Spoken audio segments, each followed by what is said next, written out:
are you guys? So if you didn't know this, we are gone.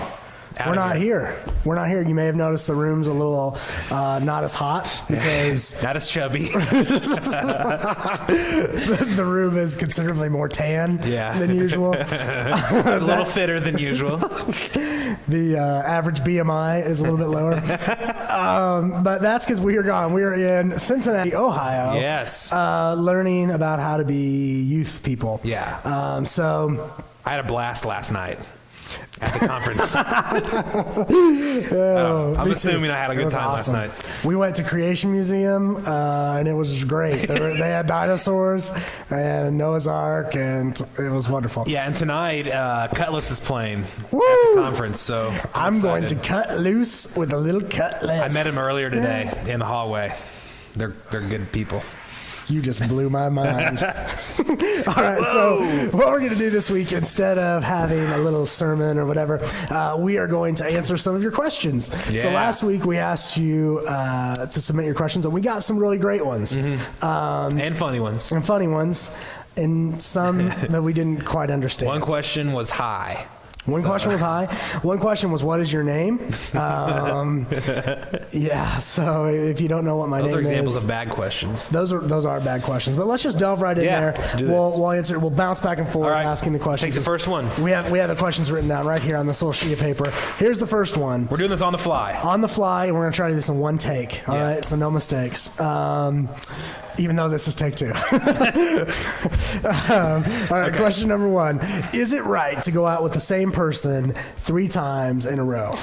And I'm going to assume that by going out, they mean dating somebody, being in a relationship. Right. Not actually on a date. Right, because if it's just going out on a date 3 times in a row. That's a good idea. We recommend. I mean, if it goes well, I mean, if date 2 is good, go for date 3. Yeah. I guess. So. But anyway, assuming that it is to enter a relationship. Let me go ahead and speak up on this one. Why don't you? I would say that if there's a problem in a relationship the first and second time, that the same problem is going to be there the third, fourth, or fifth time. So I would say you broke up for a reason. It didn't work out for a reason. So it's probably not going to work again for a reason. Excellent point. And I can understand why you might think it does because of... Ross and Rachel, or Angelina or Brangelina or whoever. But the truth is that it probably in real life, maybe the case is that you should be friends. Right. Maybe that's what's going on. You may be attracted to the person, you may like them as a person, get along with them, but it doesn't mean you're compatible for a relationship. Right. Maybe they're not mature enough. Maybe you're not mature enough.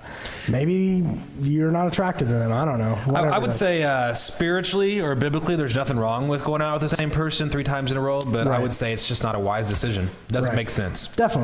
Maybe a little bit immature. Yeah, definitely. Tinge. Cool. All right, next question. What kind of drum set do you have? And I assume you're talking to both of us since both of us are drummers. But all right, you want to go first? Yeah, I have one set of drums, although I have 2 sets of drums at my house. One is my parents'. One set I have is a really old set that is covered in cow print. And which is real cool. Isn't it? And the other set is a set of red pearl Masters drums. Yeah, they're good drums. I don't like They're not Pearl exports. They're the real deal. They are.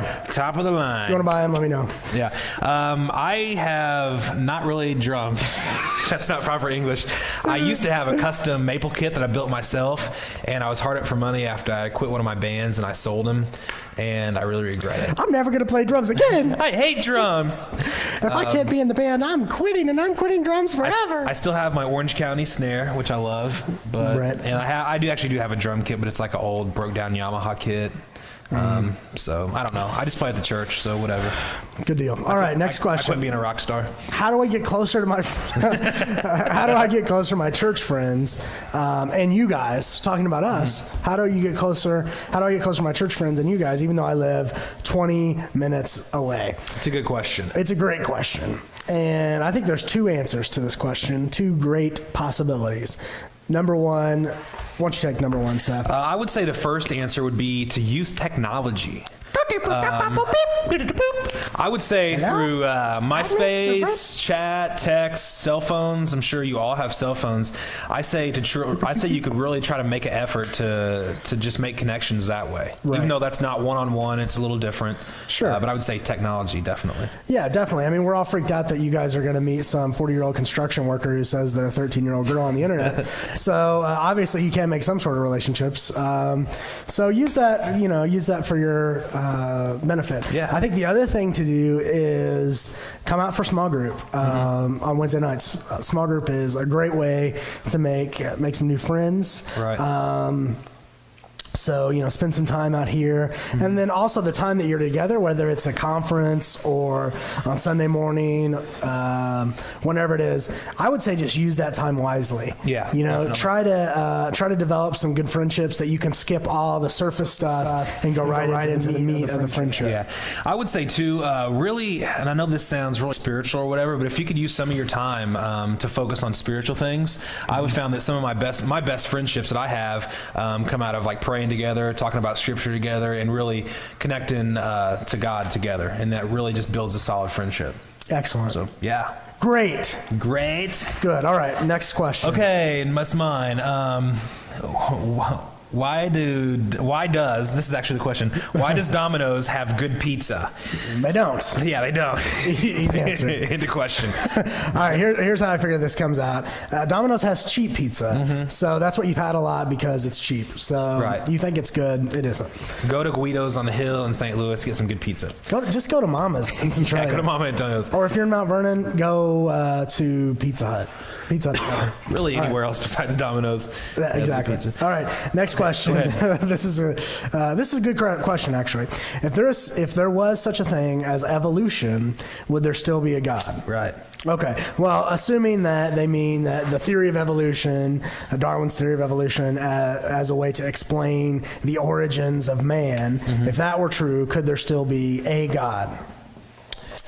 Well, I mean, personally, let's say we're talking about could there still be our the God that we call God, the God we know is the true God. I would say the answer to that question simply is no. But here's why.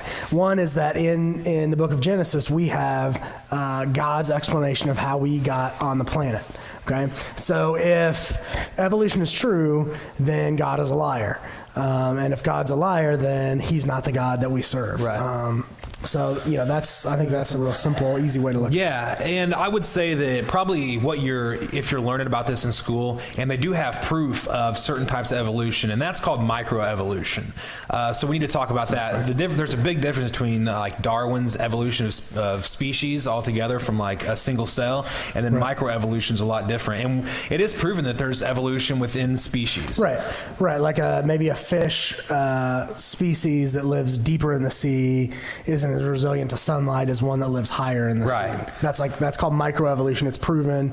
So unlike the other 5 types of evolution that are not proven, they'll use microevolution to try to explain and sneak in all these other ways. Right. So since these fish are resilient to sunlight, you came from goo. Yeah, and it's kind of like how when people hang out with me, they become funnier because I'm the funniest person they know.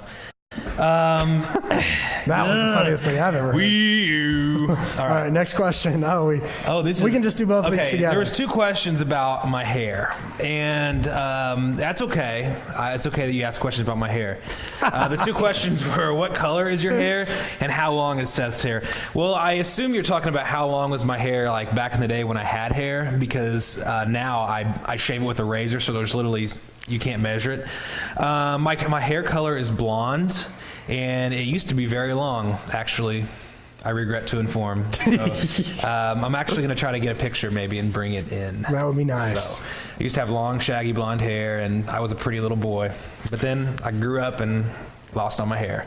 Jesus hated my hair, so he made me get rid of it, I guess. All right, moving on. Okay, next.